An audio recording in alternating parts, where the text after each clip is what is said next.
just very Yes. jarring to me, where it's like, we live in these bodies, we are these people. And it's even now, I still think I have a really hard time coming to terms with like, how do we talk about that? How do we give voice to that and allow for that? Because I think that's really where some of people's challenge comes in, is because, right, like if you're not inside the norm of, you know, a heterosexual relationship, that's the only reason we talk about it, is because like it is different than the norm. But really, we should all be talking about it, and we should all be talking about those dynamics and like what that looks like. But I feel like in our culture, what we're uncomfortable with, we just tend to sort of like, you know, brush under the rug. So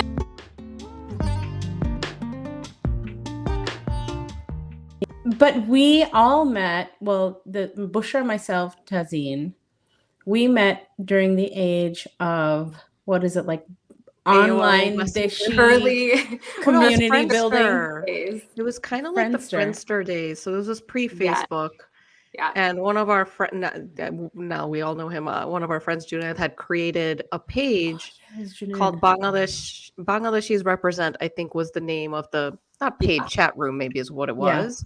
And somehow, you know, all of us, it blew up. There were hundreds of us, I think, who gravitated towards this page and then started meeting many other Bangladeshis around the same age group. And that's really how we all connected. But funny enough, Tazeen. Yeah, officially. But I've known about Bushra for a while. Right. So Bushra and my ex-husband went to college together, right? Yes. Baruch together back in the day. We went to, we were in school, but I feel like I may have met him through Bangladeshi Represent too, but I can't remember how maybe I didn't. But I actually met Tazeen once in person because I was dating someone who went to Penn. And I remember I met you in one of those dorm buildings. Really?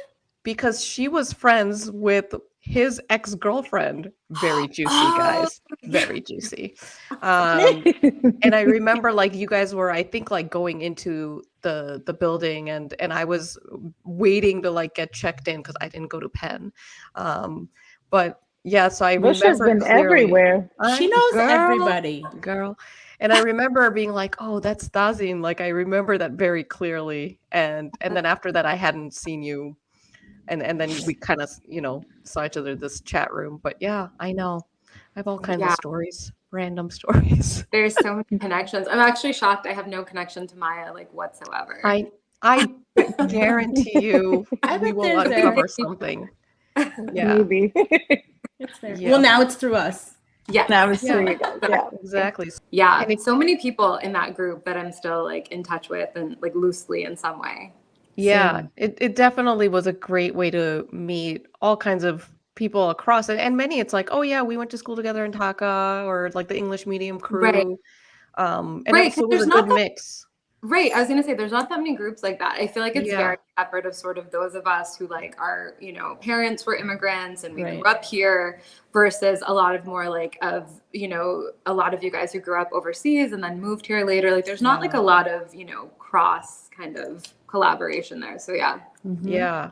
And then what was funny is we sort of were all living at that same stage of our lives where we just had graduated from college. We were starting like our first jobs out of school. And of course, the next step is like, oh, when's everybody getting married? And I remember people would start announcing in this chat room, because we all became so close, like, oh, I got engaged, or, you know, so and so. And it turns out I remember this, Maya, it's crazy. Like all of our wedding dates were literally one weekend after another. And we were inviting the same people. So they're like wedding hopping. So I got married in July of 2007, and then Tazeen got married like a couple of weeks later in August, and then Marion got married in November. Like, it was all the same time period. Same year. Yeah. Same year. It's crazy. One of the things I have to mention, I feel like the US Bangladeshi Americans versus the Canadian Bangladeshi Canadians. Yeah. I think I feel like you guys are much more rooted in finding your culture. Because you know the way you're mentioning that you guys met over in a chat room you connected. Me growing up, I mean, whether it was high school, I mean, it wasn't until way into my university career that I started feeling rooted or finding my roots in the Oh, really? Bangladeshi community. Yeah. Which is why it's so interesting, because you guys Yeah. are about as American as it gets, yet you're also as Bangladeshi as I can, you know. Right. But I do think there is like a common thing between at least the three of us, that like Bushra, your mama, like there was some sort of like older person in our family that did some level of like bringing Bengalis together, because they all kind of got here at the same time. Like in the 70s, Right. it wasn't easy to find community. But I feel like that was kind of permeated within us as we I think grew Mhm. up. there's different levels of it. So like I think when we were younger and like doing like the cultural programs and stuff, it, for me anyways, it felt more like I was kind of forced into it initially, where it was like, you know, my mom was really into Kobita and Yep. Bangla, and like to this day will translate, you know, very lengthy poems because she wants me to know every single word. Wow.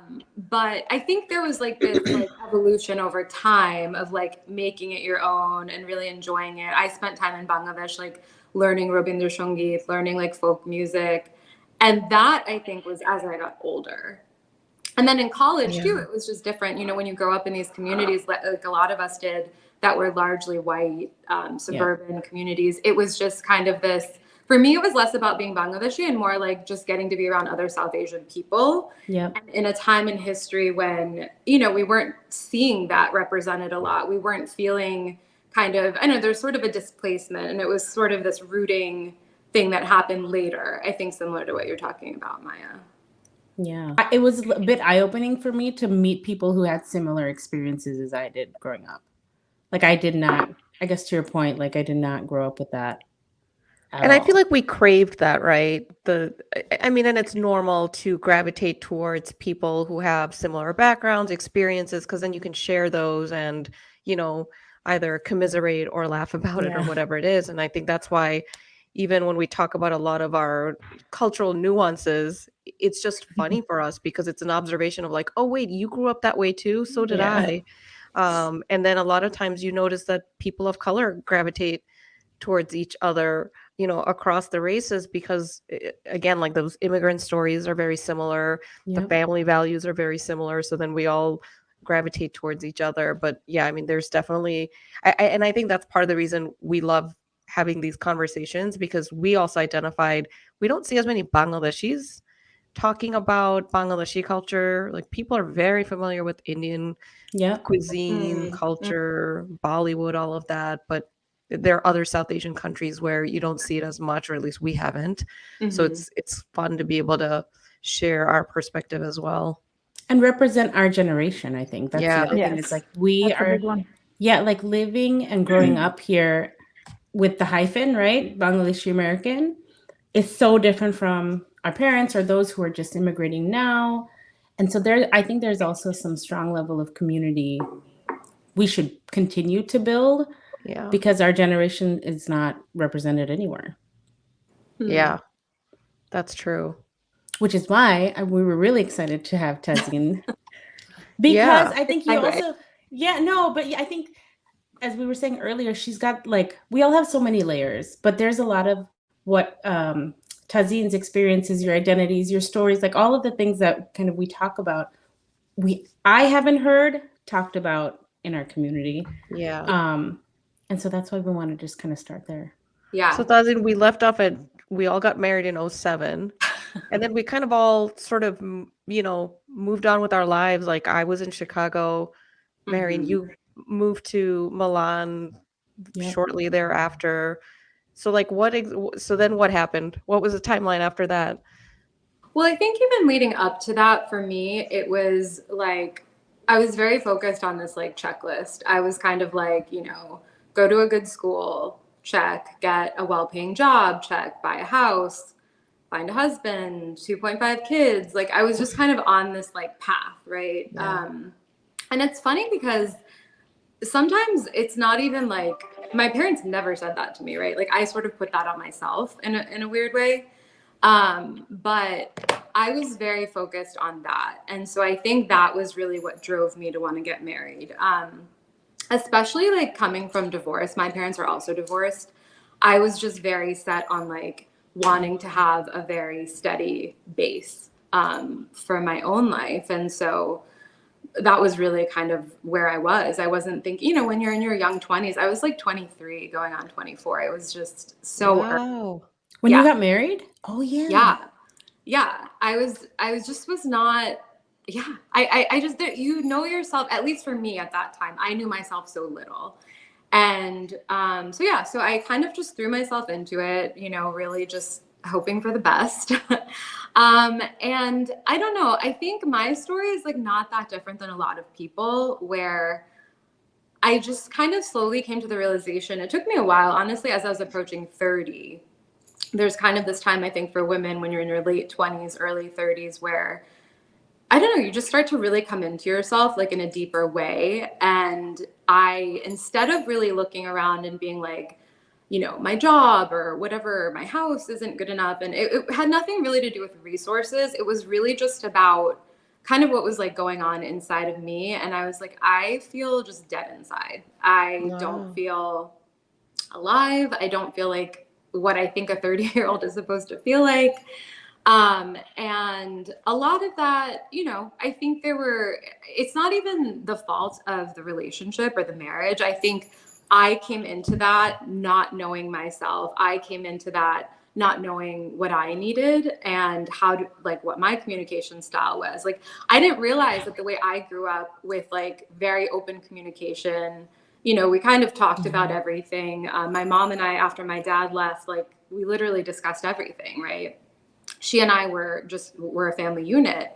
And I didn't realize that, you know, in my ex-husband's family, it was much more typical, like Bangladeshi immigrant experience. They had immigrated a little bit later, but it was just more typical, right? Like things were under the surface. And so it's not speaking ill of them. I just think that I wasn't accustomed to that experience. And so for me, like I would bring things up on the spot and just kind of ask like, hey, you know, to, you know, my in-laws, if they had an issue with something.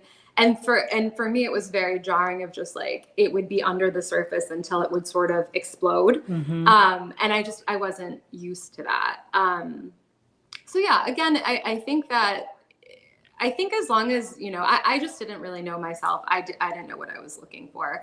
And then, so really, you know, the marriage, I kind of knew, I think a few years in, that it really just wasn't working out. I didn't feel like myself. I was just kind of a shadow of myself. And it really had, you know, so I tell people often, like, it had nothing to do with sexuality. I truly was not. I never felt like I was in the closet. You know, I just didn't. And so I think really it was more of this kind of process that took a while, this sort of greater like awakening within me of just like the possibilities of life in general. So, you know, going down this checklist and feeling like I had to do X, Y, and Z, I never considered other like possibilities, right? I never considered that there were other options. And so I think being in that mindset at that time when I was just, you know, barely 30 and decided that, you know, this wasn't going to work out, it was kind of empowering to like make that decision and kind of walk away. And just, you know, at the time it was, you know, it was hard. Like, I think, you know, most people, you know, were like, well, why don't you just, you know, have a baby? That Oh my God. like Solution to everything. The worst advice. And I was just like, you know what? We waited this long because we had waited 6 years. And I just kind of knew like that there was something off. And so for me, it just felt like that wasn't right. But that empowering, you know, kind of like walking away from that particular path that I was on, I think that really just broke me open in a different way where like, it wasn't just about, you know, I mean, of course, I later ended up, you know, meeting my now partner, and, you know, that was very unexpected. I went on to later like leave my job, and I sold all my stuff, and I moved to like Bali for 2 years to go like, you know, volunteer essentially at an education nonprofit. Like, it just kind of got me thinking that like, there's so much more possible, and I'm the one who's limiting myself. And so, yeah, but as far as, you know, the whole, you know, sexuality thing, I feel like in our culture in general, like we're just so repressive in the way that we talk about sexuality. Yes. period. Yeah. Whether it's for straight people, whether it's Right. for queer people, it's just like we're so like shut down. 'Cause even before this, like I felt like when, you know, my ex and I were married, it was like this overnight shift of like we're supposed to go from like pretending that we don't like live together or whatever to Yeah. suddenly like, having babies and but people Right. talking about it. So it was just very Yes. jarring to me where it's like we live in these bodies, we are these people, and it's even now I still think I have a really hard time coming to terms with like how do we talk about that? How do we give voice to that and allow for that? Because I think that's really where some of people's challenge comes in, is because, right, like if you're not inside the norm Yeah. of, a heterosexual relationship, that's the only reason we talk about it, is because Yep. like it is different than the norm. But really, we should all be talking about it, and we should all be talking about those dynamics and like what that looks like. But I feel like in our culture, what we're uncomfortable with, we just tend to sort of like, brush under the rug. So anyway, but at that point, so in a greater sense, I just feel like there was like all of these things happening. And then as part of that, I kind of, ended up meeting Alexis, who is my partner now. We're married. We've been married for, I guess, about 6 years now. It's been 6 years? Oh my gosh. Oh my God, it has. Wow, time flies. Celebrated our 6th anniversary this past summer. Congrats. Thank you. But yeah, it's just, I think that's where, for me, like when I think about like how most people would relate to this, it's just kind of like asking those questions of like, what ways are you like kind of living your life in the middle, or just like not really questioning, I don't know. I don't know if you can relate to that. I know, especially because I think I know Mehreen and Maya, you guys have also been divorced. Does that resonate at all, or? Oh yeah, absolutely. Definitely. The part where you were talking about how the way we grow up and things that are norms for us not being the norm for our partners, Yeah. it's so deep with me, because that was the same thing with me. Mhm. Because his family was so used to having the man kind of lead everything and just keep everything quiet. Where's the money coming from? It's all taken care of. Right. Oh, it's not, do you need hot courage Yeah. here? But it was never talking about finances or things that are happening in the home in an open sort of a way that, this is what's going on, what's happening with you at work. It was just, everything was very quiet. Mhm. So that's not something that I'm used to either. Everything has to be kind of out and open and discussed. Right. Yes. So, Same yeah. with me. It was very patriarchal. It was very much like, especially from a career perspective, there was a lot of like, eto kaj kar ki darkar সংসার করো, this is different, সংসার না করলে বিয়ে টিকবে না, like that kind of stuff. Yeah. Where it's like, that's not definitely not how I was raised. Right. But those expectations, but I think there's so many double standards within that Yeah. too, because there was, I think one thing I realized was, when I got married, it was like, we're going to be this power couple, like everything is going to be all like that's who I think he was. Not to speak ill of him, but it's like you kind of aspire to marry this person where you think you guys are going to be like all these things, but then once I think the woman starts to get there, then it's hard to handle, right? Like you're too loud, you talk too much, right? And that was really repressing for me. Yeah, no, I can definitely relate to that too. It's hard too, because it's like you look at so many of the women of the prior generation, like they're our moms, or like these men's moms, and like a lot of these women, like I mean, so many of our families are held together by matriarchs, right? Like we're the ones holding in so many cases, and yet there's this, I don't know, there's this like leveling of the playing field that has to happen because of it. So yeah, there's so many layers to go there. Exactly. As far as, like looking at, the archetypes of that person's parents, our own parent, like honestly, literally you boil everything down and ultimately you come back to like all this like foundational stuff that everything is based on. But yeah, I think there's a lot of common threads there. And I think that we all just come to these realizations like in different ways and at different times. Yeah. And I just think looking back on it, had I come from a culture or like a background where maybe I wasn't so set on like having these things in my life, I do think I probably would have been open to dating both men and women. I think I would have probably like entertained it. It's not that I like ever shut it down. It just like truly wasn't on my plan. And so I didn't do it. And so I don't know, like in my case, I feel like that was what though, like being in that space where you're so broken and like in this vulnerable place right after a marriage ends. I think that like being in that mind space was really what actually opened me to like, I guess I'm just like starting over. You know, I literally felt like I was starting over at 30, which looking back on it, like I felt so old then. And I'm like, I don't know like why I felt that way. Right. But it felt hard because, you know, a lot of people, you know, even like you, Bushra, like had gotten married and, you know, had been working it out. They had a couple of kids by then. And so it felt like it was a tough decision to just be like, you know what, I can't do this. And I've got to and when you start over, like you just have no idea what's going to happen, right? Like you fully accept I'm maybe by myself and that's fine. I may need to just like do whatever it is I need to do. But that reality is better than what you're in. And so it's still worth it. I think there's something so powerful in what you just said about that's what I accept. I think accepting that things can be different, accepting who you are.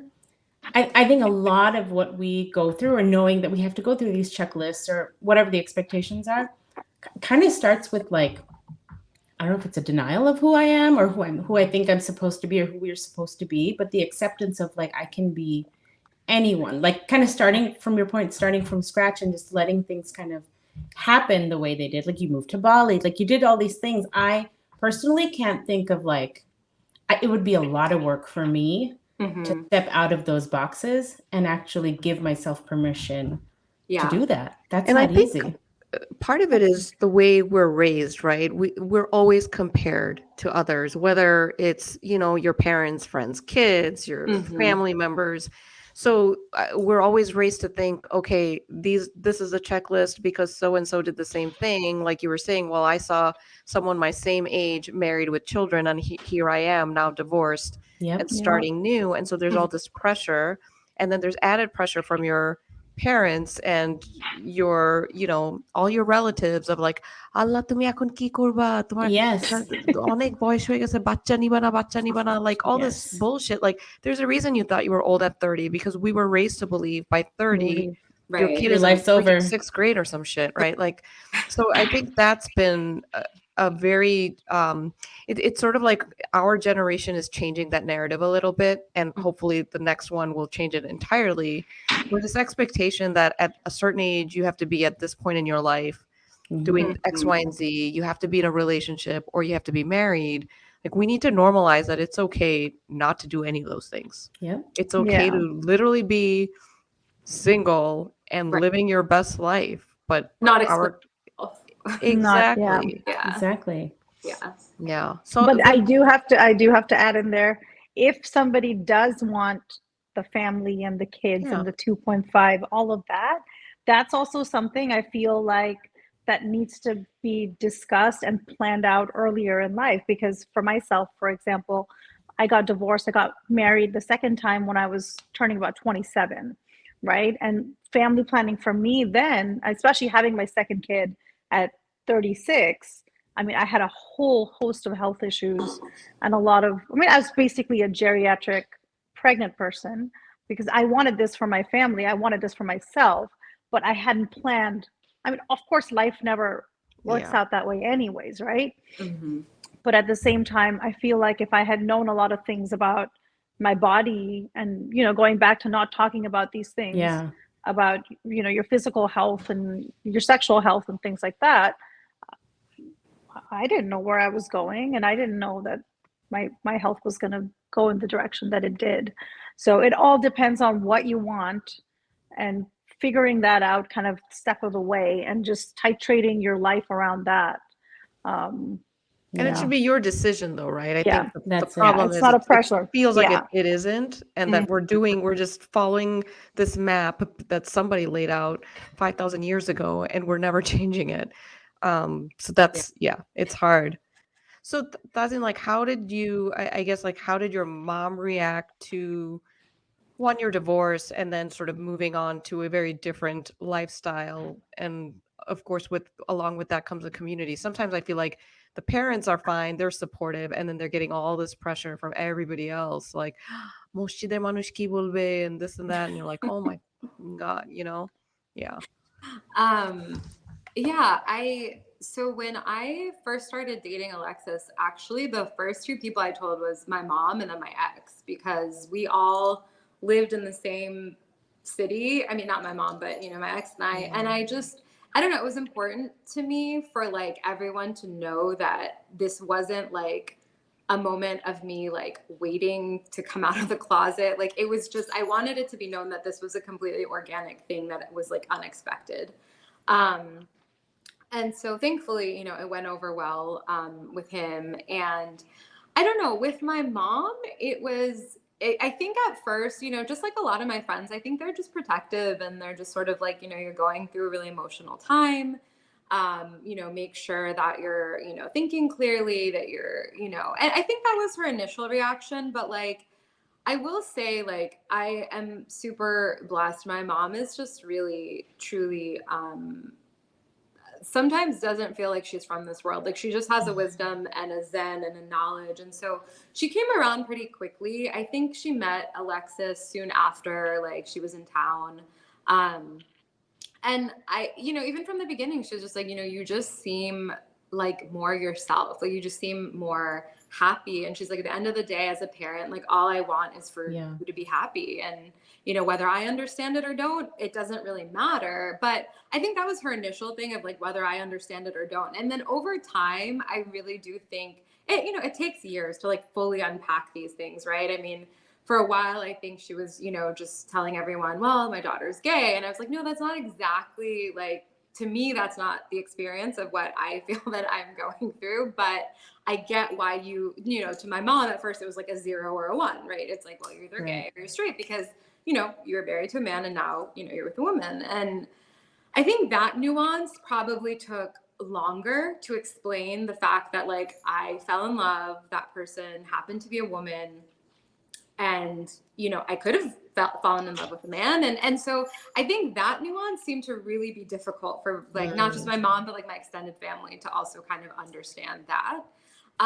But overall, like I feel like I've had a lot of acceptance and been super, super lucky in that way, that my mom, who I'm extremely close to, like that we had that. There was the first year that, because I had gotten divorced like pretty shortly before that to meeting Alexis. My mom had just done like, I called it like a divorce tour, where she went, she's very old school. So she like drove places. Like she didn't want to tell anyone on the phone. She doesn't like giving big news on the phone. I don't know why. She literally like drove to like close friends and family, like tell them that I was getting divorced. And really? like, yeah. And then literally like a year later, it was like probably less than a year later, she's on another road trip. She's on another coming out tour on my behalf. Goodness. How sweet, though. I think there's something she feels like you have Yeah. to say these things face to face. Yeah. And that's really, I do think that was the culture of my family, where like we would talk about things. And so when she did that with her extended family, it was like one Thanksgiving, and I wasn't there, thankfully. I heard that there was all kinds of like crying, and people were very upset, and like, wow. It was, even my little cousins that were there, I'm like one of the oldest cousins, so most of my cousins are a lot younger than me. I mean, to this day, they just like crack up at like how chaotic it got when my mom, I guess told my coming out story to like and that's the thing. I think the part that people don't often realize is like, it has nothing to do with education. It has nothing to do with people's, really it comes down to exposure. I think some of the most educated members of my family who work in mental health, who work in, healthcare, doctors, literally some of them are the most ignorant of all. Really? Wow. Whereas some of my least educated family members, including my nanny, who has like a 7th grade education, are much more, open and accepting. And so I think a lot of it just, it's unexpected, where you get support from and where the challenges are. Even in the community, like, of course, I think amongst just the, the generic aunties and uncles, I think that the strategy was mostly just to like ignore it and hope that they never had to talk about it.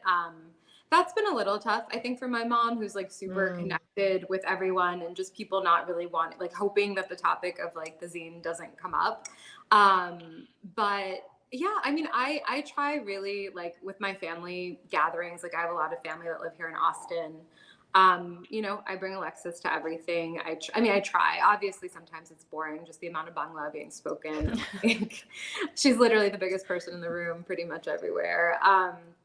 But I think it's important just to kind of normalize and for people to have that exposure. At the end of the day, I think that's really what allows people to just kind of be more accepting. And at the end of the day, we come from a really homogenous like culture. I think that plays a lot into like, it's hard sometimes for us to talk about the ways that we are different and the ways that we do think differently, right? Because we all present, as this one, kind of monolithic thing. But yeah, so it's been a mixed bag, but overall, I've been pretty lucky, I will say.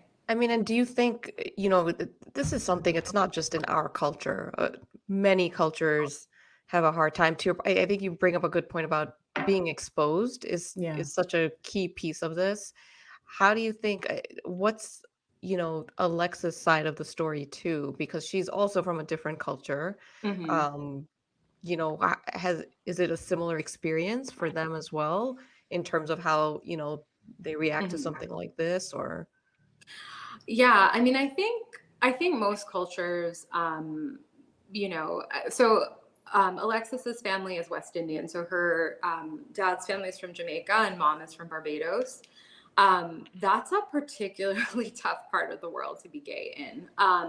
Even probably worse than South Asia, I will say, with the religious fervor and belief. So, she had a very, so I guess even leading into all this, I say everything that I said about my own experience, like I feel sometimes like I don't always feel the most comfortable like representing the queer community because I'm just like my life has been relatively like so privileged. I am cisgendered. I present like a woman. I'm straight passing. People literally, assume that I probably have a husband. Like that is the way the world sees me if I'm by myself.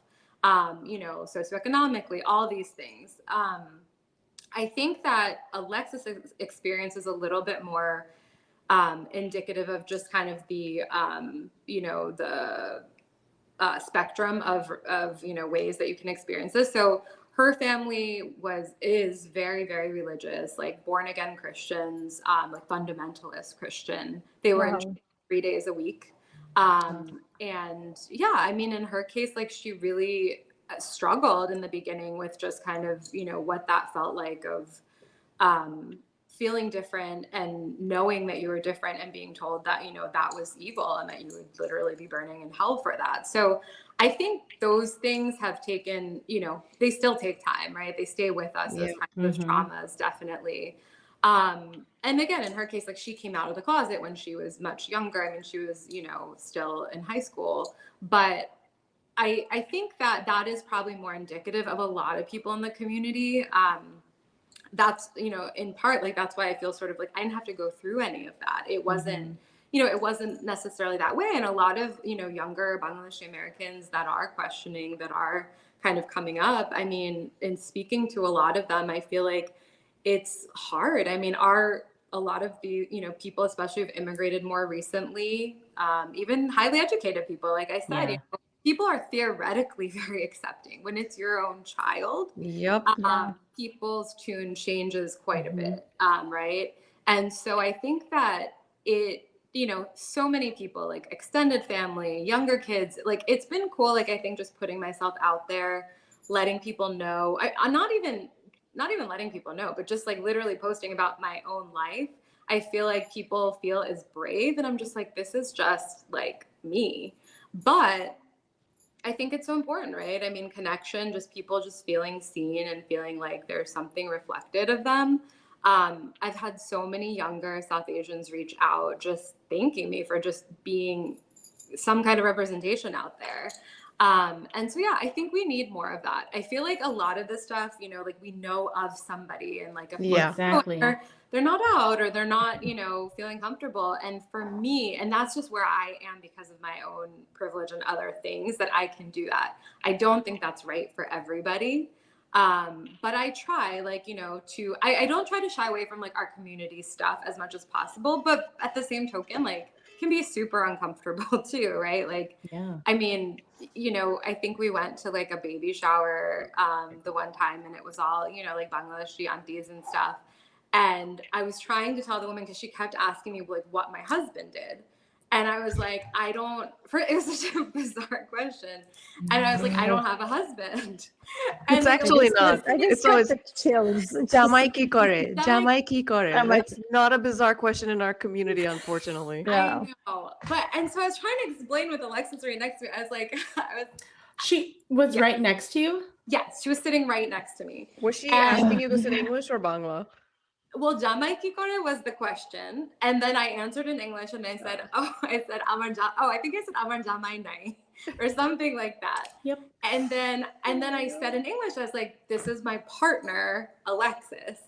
And I had to end up breaking it down for her. Like I had to go into more depth and the entire party like died down. Everybody stopped talking and everybody literally What? our conversation.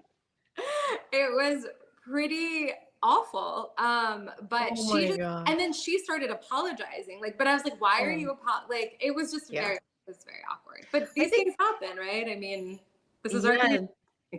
to your point though, Zee, like, you know, even for a lot of us who are are definitely more exposed, I don't know what to say or how to ask certain things either. And then you do feel like, oh, I feel like I need to apologize. I put you in an awkward position. Mhm. There's definitely a lot of education still needed, but Yeah.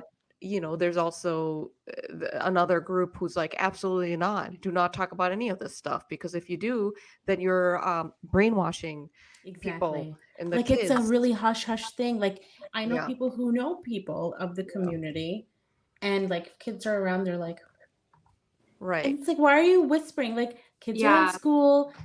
Kids have way more Yeah. exposure now than we had ever did. And I feel like Right. it's so more not just accepted, but just very fluid and very natural for them now. For It's little the weird kids. thing, almost like they feel like if their kids are exposed to it somehow, like They're gonna they- become it. You're gonna become Right. it, yeah. and again, it's that whole repression, I think, of sexuality in general that is a Yeah. problem because we all need to talk about sex and sexuality more. I think that's actually a big issue in our culture anyway. But yeah, I feel like it's for me, like the exposure thing, like it really depends on someone's heart, right? If I think someone has good intentions, they ask me something that's offensive or say it in a way. I mean, at the end of the day, like I think we've all experienced that, even as like women of color. Yeah. Right? People will ask things or say things that are just completely out of pocket. Yeah. And you just know that you know the person. And so for me, I would rather people show curiosity and ask and engage. I think it's like, you know, often people are like, well, I don't know if I should ask about if you're married or if you That's a have good kids. point. And I'm like, literally think about me as another human being. Like Yes. somebody who is the same age as you or whatever, similar life stage. What would you ask them, right? And by that token, what would you not ask them? Would you get into depth about someone else's fertility if they were not your close friend? Probably not. So just because it's a same-sex couple, not necessarily your business who their partner is or whatever the case may be, right? And so I think those things, it's just kind of trying to, but again, like I think that's where it really is important. Like the more friends you have that are in the community, the more people you know, like just trying it out, right? And really just trying to interact the way that you would. And I think by doing that, getting those reps in, I feel like you'll pretty quickly get, you know, it's not that different, but I get it. I know people are worried about, well, I don't want to offend, I don't want to step in it. And it's just like, at the end of the day, I feel like we all learn from like all of us. I mean, literally every one of us has done that, right? Oh yeah. Yeah. I think the other nuance of all of this is, when you think about how the older generation reacts to it, a lot of it is very much based on religion. And, they are incredibly, genuinely worried about, what does that mean for you in your afterlife? What's your Yep. salvation? Yes. Like you are going to go to hell, right? And Yep. this is a genuine, they genuinely care about it. I mean, there are people who are judging, but then there are others who are like, this is bad. This is bad for you. Like you're going to go to hell. And so that's very much what they're worried about. Like this is a sin, it's a guna and all this stuff. And I've It's a scare always, tactic. right. And for me, it's like, look, what somebody chooses in their life and the decisions they make, that's up to them and God. Yep. Who am I to come and interfere and tell you what is right and what is wrong? That's not my Yeah. job. My job is to follow what I believe and, do the right things. But it shouldn't mean just because I support you and your choices that suddenly I'm now somehow tied into this or whatever that is. And that's been sort of like this ongoing discussion I always have with family Yeah. members where they're very much like, no way, I cannot accept this. I cannot attend a wedding or any of that. And I'm like, what they're doing, how is that harming you? I understand you're worried about this being a sin, but you're not committing a sin I think by there's being that. part of that. No, go ahead. No, you go first. I was gonna say, I think there's definitely that when it comes to like, it's not your child. But to Yeah. Tazin's point, when you were saying like when it's your child, there's also this like this notion of like your child is your possession, and whatever we don't see our children as individuals either Yeah. often, It's an and extension. definitely not in our culture. You Mhm. are a part of me. You are an representation of me, and all of those things. And it's almost like they take it on as to your point, like what is going to be my salvation if my Yeah. offspring, Right. a part of me is this is I happening didn't to guide them. them. Yeah. Mhm. Yeah, I was just gonna say I was taking a little exception to what you're saying about choice. I think in my case, certainly, like I think people who are born gay or lesbian, like it's not a choice. Right. Yeah. I think that they generally, I mean, that is the way, that they are born. And honestly, I think when it comes to religion, I think all major religions, right, have some kind of, Yep. depending on interpretation, have something to say, right, about this being wrong. And at the same time, it just sort of feels like if we're truly all made in God's image or by God, like by Allah, by whoever, like why then? Why What would makes that us be the different? case? Right. Yeah. And so I don't know, for me, it is hard. Like I feel like I definitely am in a place where I'm grappling with like what is faith? What is, what is it? Where do I fit into it? Because I feel so alienated from any, organized religion at this point, and same, same as Alexis, coming from the church and that kind of harmful, those views. But at the same time, I just sort of look at like, I don't know. I feel like people like and I say this from a place of like, so my dad and I are essentially estranged. My parents are divorced, and my dad remarried, and he and his wife are very religious. He was never religious before. My parents are both scientists, so like we grew up with like, we went to the mosque maybe like once every couple of years, and it was more Bangla culture. Bangladeshi culture was much more like our, what I grew up with. And I will say, like, I get long texts from my dad does not acknowledge my life with Alexis. We really don't speak, to be honest. We just generally don't speak. But all of the, the lengthy texts about, what I should be doing and all these things, it's just sort of like, again, I would be willing to accept that from somebody who is living that example. So often I find, not just in Islam, but people from all religions, like who are the loudest, often tend to just be the least examples of that thing, right? And so I don't know, it doesn't sit that well with me. But again, yeah. And then at the end of the day, to your point, Bushra, like literally, how does this impact you personally? Like, Right. it doesn't. Yeah. Exactly. And thank you for correcting me for using the word choice, because you're correct. Like it is, nobody chooses this life, especially because of the repercussions, unfortunately. And Yeah. it is incredibly difficult to, embrace a lot of that and having so much pushback. So yes, it's certainly not a choice. And how hard it must be to know that it's not a choice, but you have to kind of not, like when you're not yourself, when you can't be yourself, when you can't, like, I think even culturally, like it's like mental health, not be Yeah. like, no, this is what you're supposed to be, this is how you're supposed to dress. Yeah. And I It's mean, it so can be so heavy for so many people. Again, yes, I'm speaking as someone who, like, I mean, there are people who are literally suicidal because of right, not being Yeah. able to, let's even go beyond, like that are trans, that don't right, feel that they are at home in their own bodies, that don't feel seen by the world. Like, I do think that it can be hard to fully grasp that until either you or your child or someone that you know has experienced something like that. And so I think those are the things that are really important for like our community, like our generation, to start to yes, understand that, like, this isn't some like Western mumbo jumbo. Like, this is yes, stuff, our mental health, like our ability to see people. Like, your whole podcast is about connection, right? Like, we, sharing stories about people of our generation, of the things that we've gone through.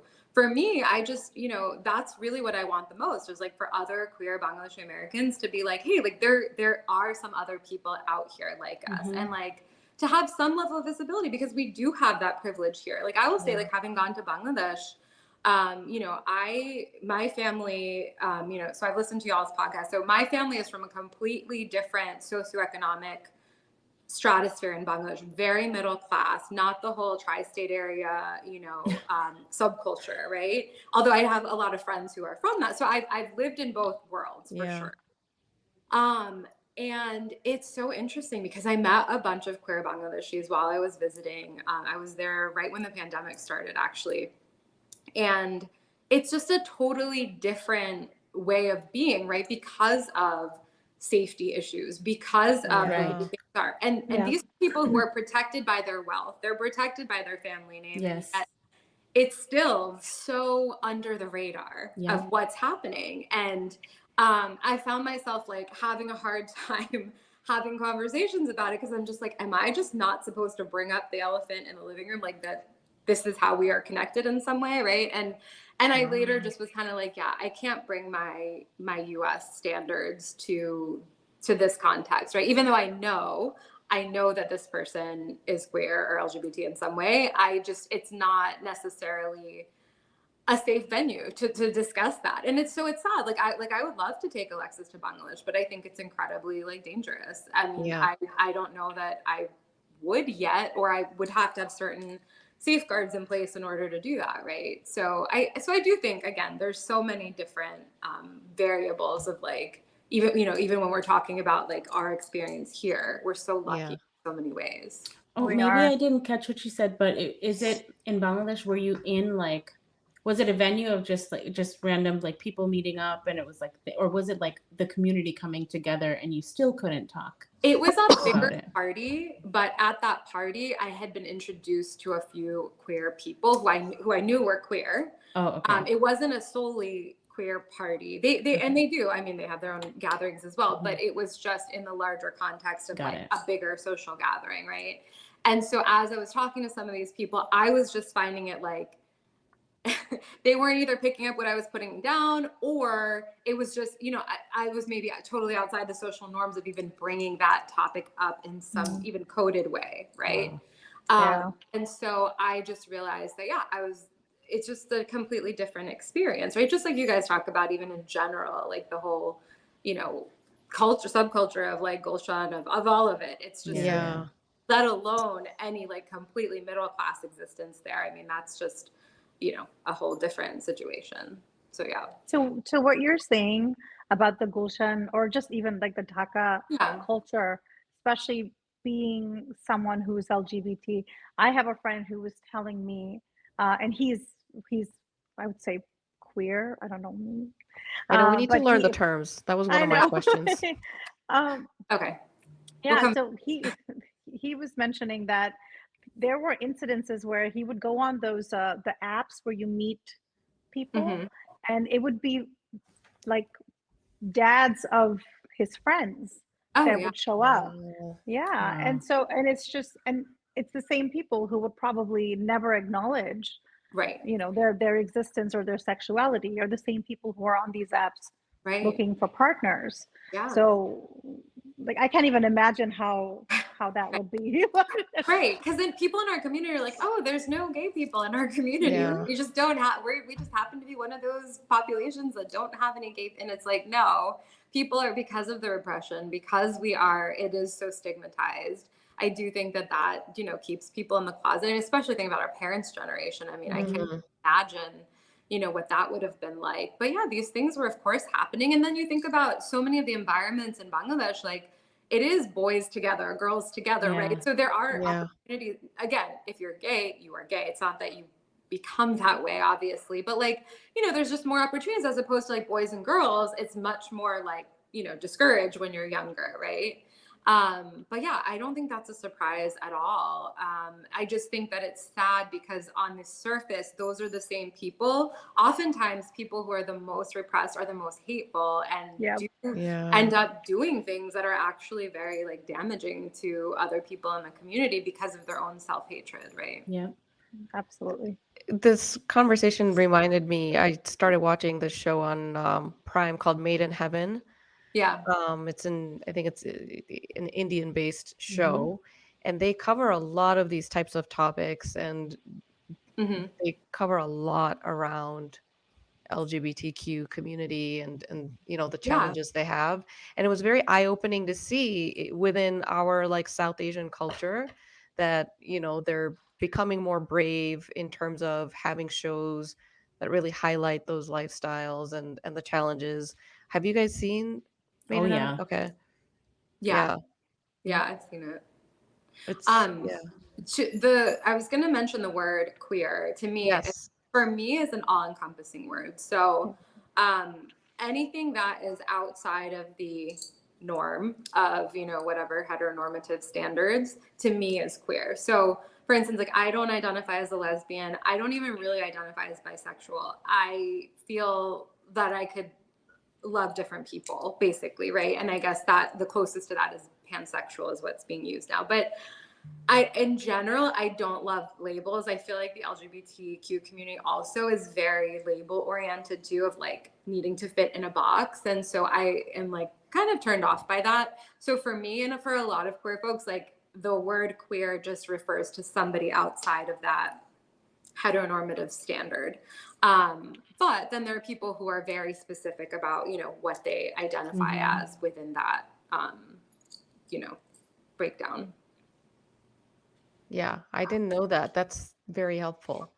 It's kind of like the word was used in a negative context historically, Right. and Yes. it's a kind of reclaiming of that word in some sense. Mm. But to me, it just captures so much. Like I think about, even it's like a mindset, right? Like for me, I like to think about the way that I design things, the way that I think about things. Like I like to take a queer approach, meaning I like to break out of the kind of, standard way of thinking. So for me, I see it as a much broader just kind of movement when you look at literature, when you look at art, all of those things, right?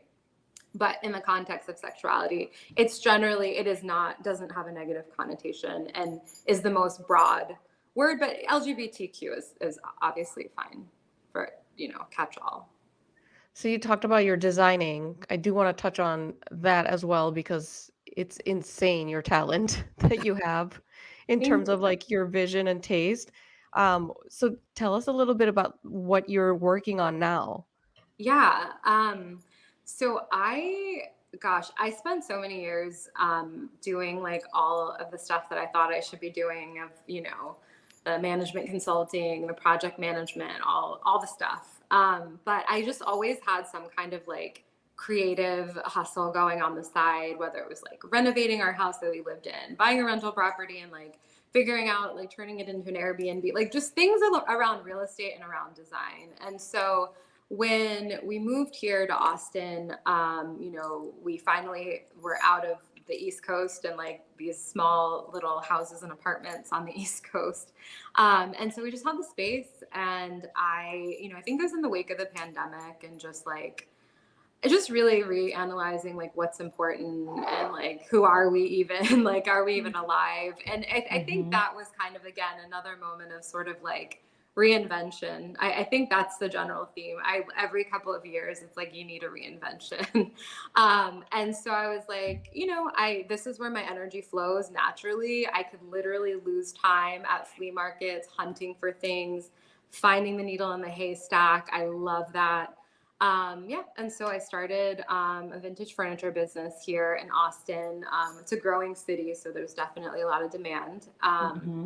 And yeah, it's been really interesting trying to apply my more like structured spreadsheets and all my processes Oh yes. to the antiques business, which is essentially like a bunch of old white men who do whatever the hell they want. It's a very, very closed community.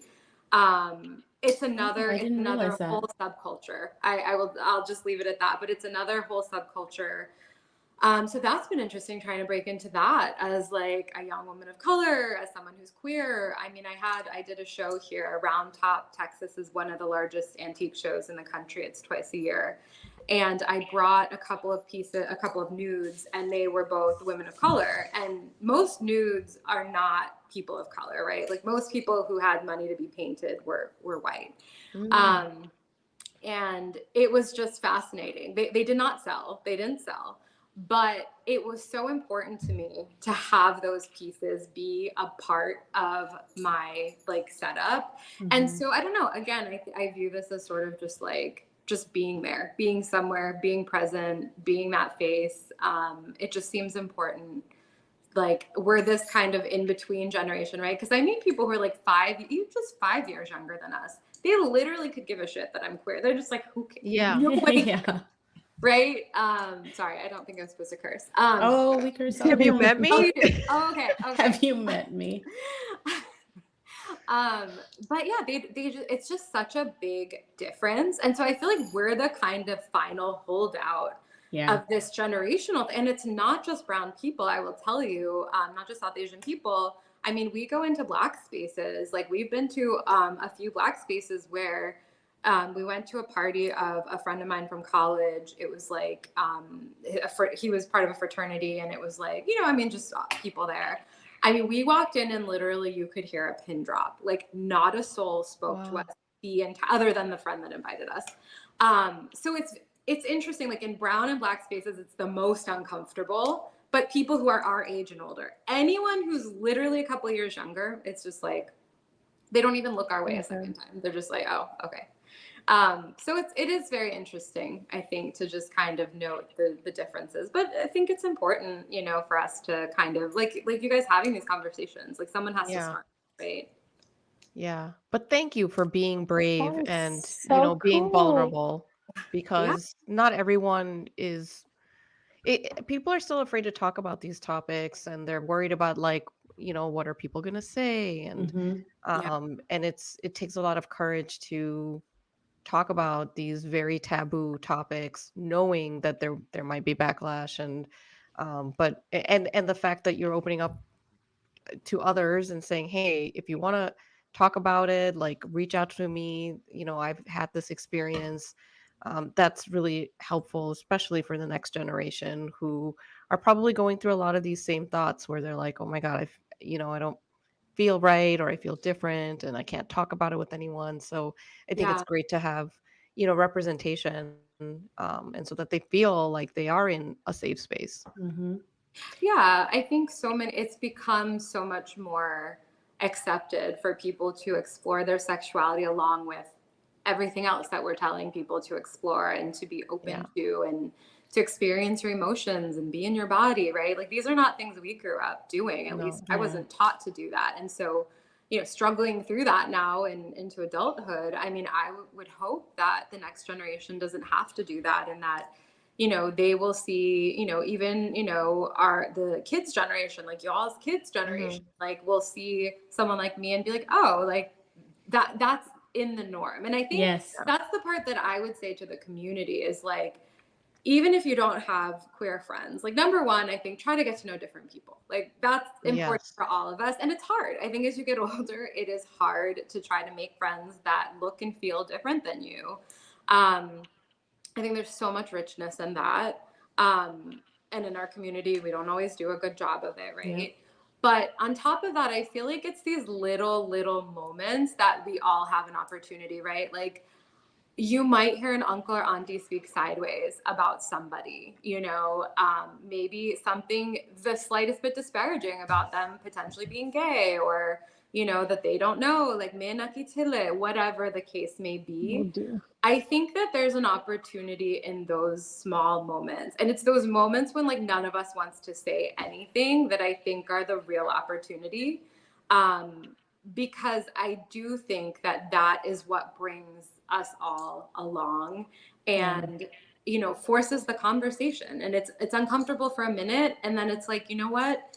Now you've established that maybe it makes it just that much more comfortable for your kid who's listening to hear what their mom Yeah. has to say about something, or them seeing, oh, this, these two guys, like they are a family and they have a baby with them, right? And I just think it's those little things that move the needle and that are important for all of us to do. I don't know if I'm emotionally mature enough to do it without a level of aggression. Like, Yeah, same here. I feel like I'm just gonna get angry. Anger. yes, and I feel like because I want to be more vocal about it, and I need to practice myself to do it without like Yeah. completely turning this person off. Yeah. And like maybe the whole room will be quiet, but I don't know, like I couldn't, it's hard for me to do it without getting really angry Yeah. and aggressive.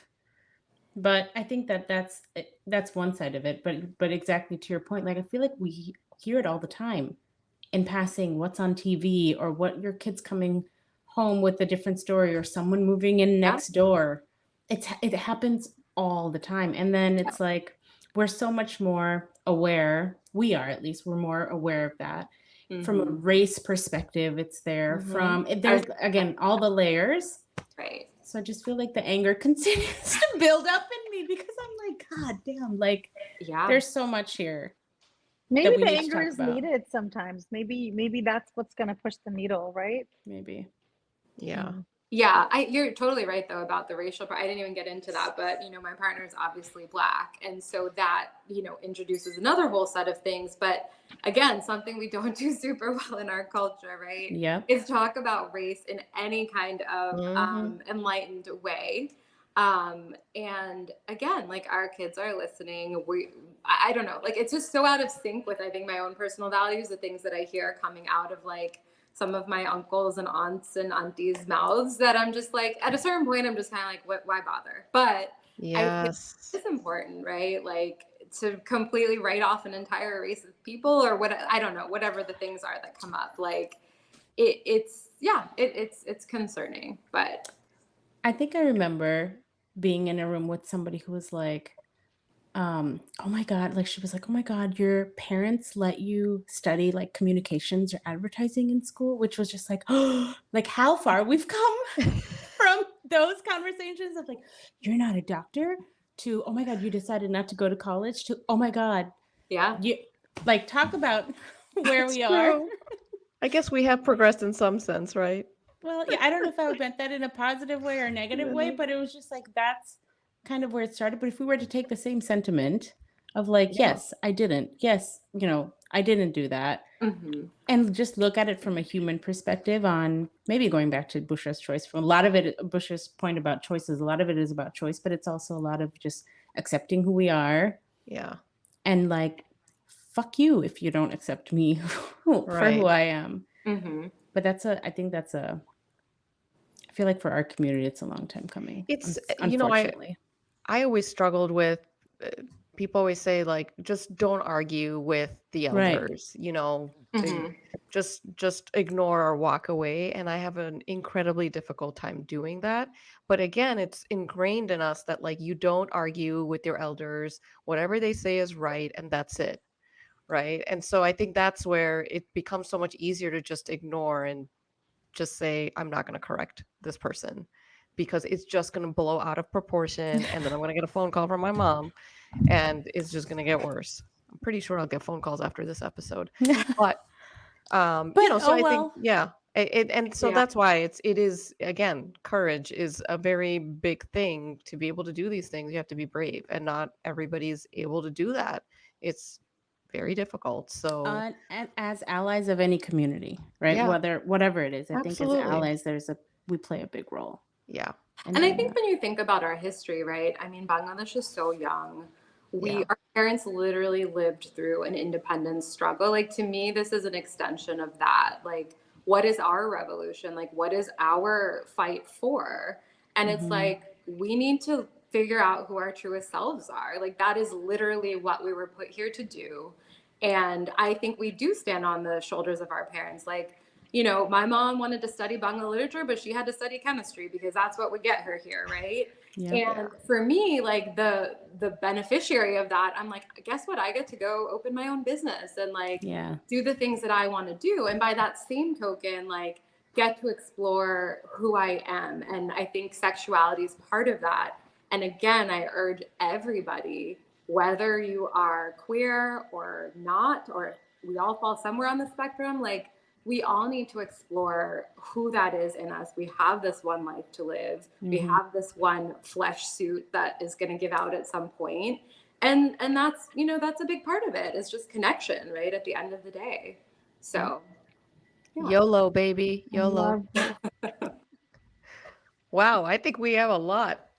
Yeah, I think that concluded everything really nicely. That was a lot of good content. Oh my God. I'm sorry. I feel like it's so serious, but it's No, that's okay. Okay. It's not serious, actually. I mean, this type of topic is very intriguing. I think people are just like, wow, to hear from someone who is experiencing it and knows, versus all of us speculating, like, I guess this is what it's like, or this is what they're saying. It's great to hear from someone who's from this community, who's sort of gone through it, and then talking about it. No, I think this is like all very interesting.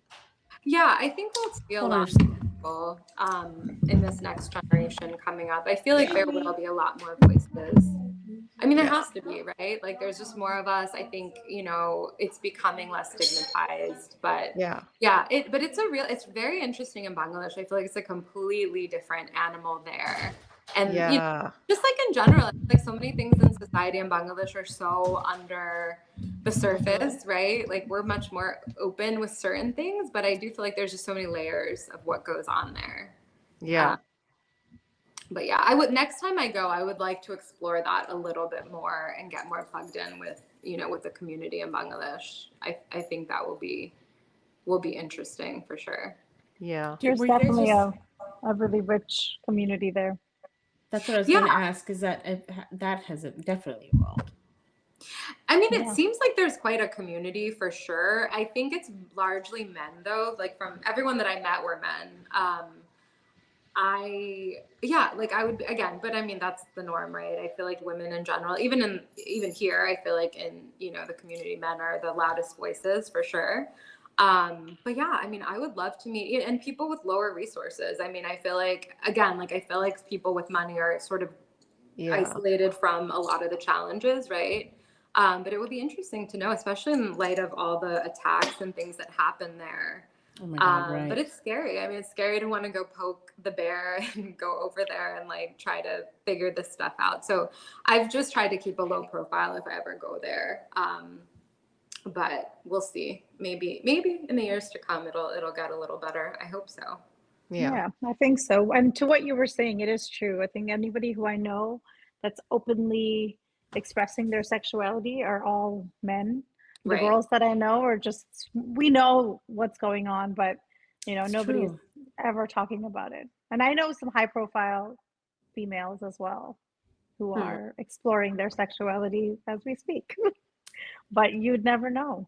Yeah. I mean, I'm sure they're there. I mean, just like in any literally any other percentage wise, they're bound to be. But yeah, I think it's just a larger issue of our culture. Like, we just don't talk about a lot of things. And and I don't know about you guys, but for me, I mean, that's literally what I feel like I've focused on in therapy. And so much is just like, literally living my life, you know, from the shoulders up. And I'm like, I don't even know, is there a body down here? Like, I don't know what's going on in it. Right. And so I think that hit me when one time I actually was having a health issue and had to go to the emergency room several years ago. But the doctor was like, are you like not in pain? Can you breathe? Like, you don't have enough blood. Like, you literally have half the amount of blood you're supposed to have in your body. And I was just like, no, I mean, I was a little uncomfortable, but like, I'm okay. And you start to realize like how much all of this is tied together. And for me, I know a lot of it came from just that kind of upbringing and just like powering through and deal with it. Right. Especially as women on top of all that. Yeah. So, but this was so much fun. Thank you guys. Thank you. Yeah. Thank you so much. It was nice to meet you, Maya. And Same. We need to connect. We need to be friends. I mean, Dude, your mothers would be friends. Your mom sounds a lot like Maya's mom, actually. They do. She's also like a Kobe and all that stuff. So yeah, sure. Charukola. Whatever you call girls. Yeah, I learned that from your podcast. I had not heard that.